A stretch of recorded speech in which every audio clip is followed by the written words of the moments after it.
আসসালামু আলাইকুম আপুরা, আপনারা কেমন আছেন? আমি ভালো আছি। আজকে তৈরি করব চিকেন চপ, যেটা বাবুদের টিফিন অথবা বিকেলে নাস্তার জন্য সবারই ফেভারিট, খেতে খুব ভালো লাগে।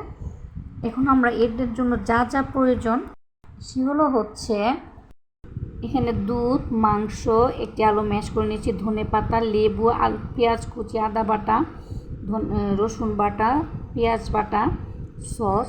এখানে আমি 5 থেকে 6 চামচ দুধ নিয়ে নিব নর্মাল টেম্পারেচারে। দুধ নেওয়ার পর এখানে মাংসগুলো দিব। দেওয়ার পর মাংসগুলো কিন্তু আমি কিউব করে কেটে নিয়েছি, একটু বড় করে দিয়ে দিব লেবু। লেবু দেওয়ার পরে এখানে একটু জিরা বাটা, আদা বাটা দিয়ে সুন্দর করে আমি ম্যারিনেট করে ঢেকে রাখবো।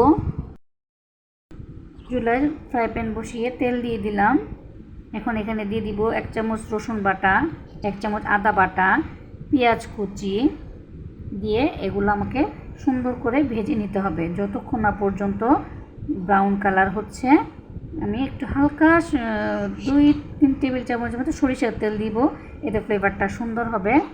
এরপর দিয়ে দিলাম মাংস, 1 চামচ ধনের গুঁড়া, মরিচের গুঁড়া, তারপর 1 চামচ জিরার গুঁড়া দিয়ে এটাকে ভাজতে থাকবো। যদিও লেগে যাবে, হাতের এনার্জি অনুযায়ী ভাজতে হবে যেন লেগে না যায়। দিয়ে দিব প্রয়োজন মতো লবণ। যতক্ষণ না ভাজা হচ্ছে ততক্ষণ আমাদের নাড়তে হবে। এরপরে দিয়ে দিব এলাচি, দারচিনির গুঁড়া।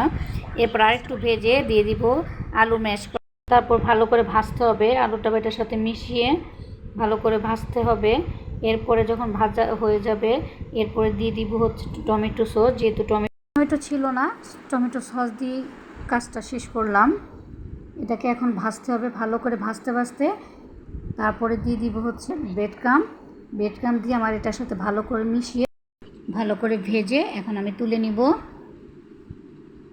তুলে নেওয়ার পর একটু হালকা এটাকে ঠান্ডা করতে হবে। ঠান্ডা করে দিয়ে দিই ধনেপাতা, মরিচ কুচি দিয়ে ভালো করে মেখে নিতে হবে। এরপর 2টো ডিম আমি ভালো করে ফেটিয়ে নিব।